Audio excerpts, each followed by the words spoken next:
Howdy there, Silver Mongoose here, back again with a short little video for you. I just kind of wanted to share an idea for a challenge or experiment or whatever you want to call it that I was thinking about doing next year. If you read the title, you already know what it is, but I thought, yeah, I would just kind of talk about it because I thought it might be interesting and might spark a nice discussion, who knows. So this all started a number of years ago, I'd say 5 or 6 years ago. I had thought, wouldn't it be fun to have a summer of Dreamcast, where I thought, well, I don't play on my Dreamcast enough. What if I just play the Dreamcast for an entire summer? And I didn't end up doing that because it doesn't really make sense for how I play games. I play games the same way that I read books, which is I will read like 10 books over 3 years rather than read a book every few months.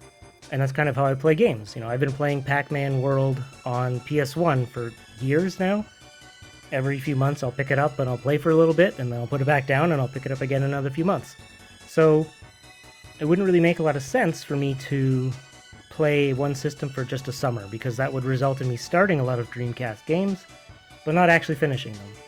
So I thought, well, what if I do it for a year?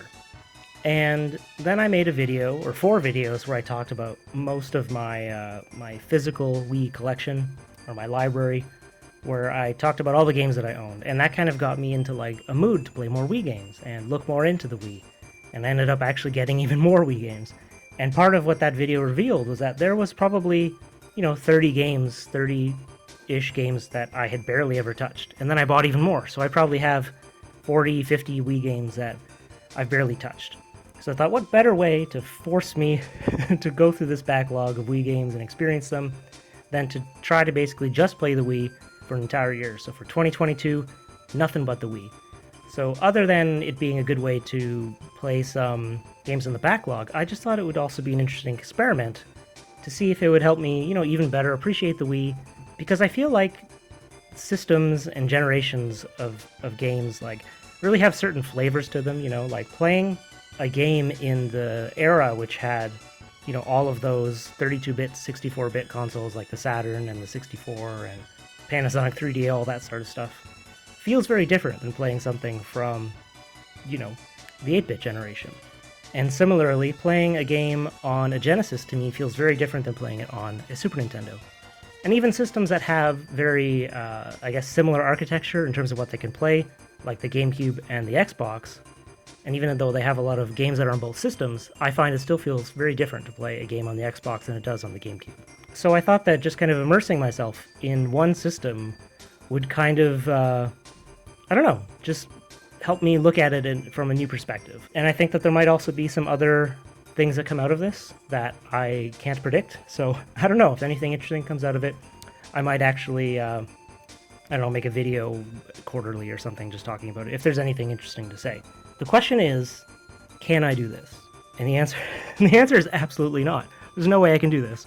But let me explain. So part of the problem is that as of this recording, I'm just a few weeks away from 2022, and there's a lot of games that I'm playing right now.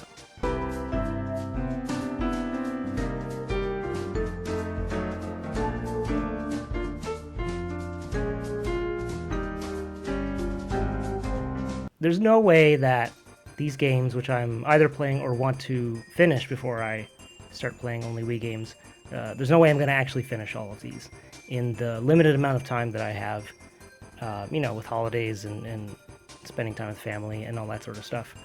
So probably it won't start being fully Wii games until sometime in January. I think that it won't be too difficult once I start, and that's because I don't own any modern systems. The most modern system I own is the Wii U, so I haven't bought anything in this generation. I don't plan on it. So I'm going to at least try my best to play as much Wii as I can, and see how long I can do that for. There is going to be some exceptions, though. One exception is if a game's online is going offline. For example, if they announce in February that Mario Kart 8 on the Wii U is going offline, then I'm going to want to play that before it goes offline forever, right? If somebody asks me to play a game with them, if they say, hey, you want to come over to play Time Splitters 2? I'm not going to say no to that. It's Time Splitters. I love Time Splitters. If I need to test a game for a new game that I bought, then obviously I'm going to play it for a little bit. if I'm playing a game for a video, then I view that as an exception. The other exception is if I magically end up getting a new system. You know, if for some reason I win a contest or I don't know, some crazy thing happens where I end up getting a Switch, well, this Wii thing is over. And I think that's pretty understandable. And the other exceptions are Stardew Valley and Breath of the Wild. And that's because those are games that I don't play too often, but every 6 months or so I get a real urge to play them, and then I'll play them for, 5 hours or so, and then I'll put them back down. So I imagine I'm going to be doing that again in 2022. I've been doing that with Breath of the Wild and Stardew Valley since I started them, like 5 years ago or whatever those came out. And then the last exception is Good Old Games. As I'm recording this, Good Old Games had just put out 4 Star Trek games that I really want to play. Star Trek Armada 1 and 2, and then Star Trek Elite Force 1 and 2. Now, Armada 1 is probably my favorite PC game of all time. Or close to it, anyways. I love that game. It's basically, it's an RTS, so it's like StarCraft or whatever, except all Star Trek stuff. And I've never played Armada 2. Similarly, I really enjoyed Elite Force, which is the first-person shooter. Back in the day when I played it, I played through the whole thing in one sitting.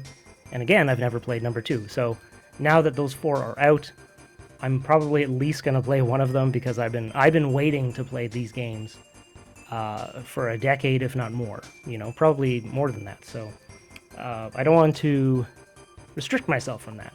But so it sounds like there's already a lot of exceptions, but the spirit is there, and I'm just being realistic. I know myself pretty well, and if I tell myself, oh, I'm definitely going to do this, and I don't want to fail, I want to be really strict, it's just not going to happen. I already know the exceptions that are going to filter through. So that's kind of my idea. Is just to play the Wii for all of 2022 and see what happens. Yeah, and I thought that might be interesting to share. Maybe you think this is crazy.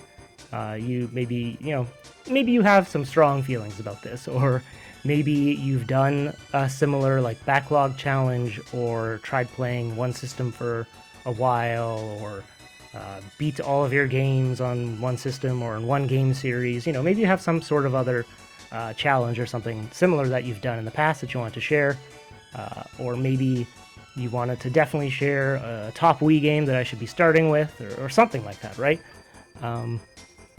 But yeah, I just thought it'd be interesting to share, have a little discussion about, and yeah, I also wanted to just say we're almost there, almost made it through another year, and I hope you all have a great holiday season, stay safe, and this has been SilverMongooseVideos. And remember, classic gaming never gets old.